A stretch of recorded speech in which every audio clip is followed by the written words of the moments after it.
So people often ask me, what inspired me to work in mixed reality?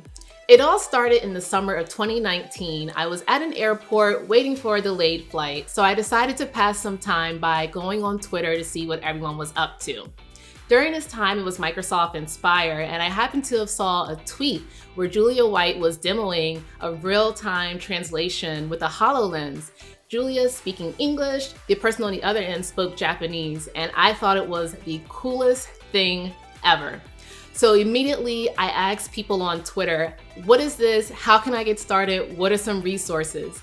And that's how I ended up meeting my now manager as well as the mixed reality team here at Microsoft. Before you knew it, I had a HoloLens and I started learning C#. And my end goal was to be able to recreate what I saw in that demo.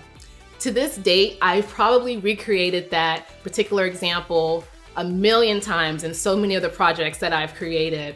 And I would say I probably loved it the most because at one point in undergrad, I was a linguistics major.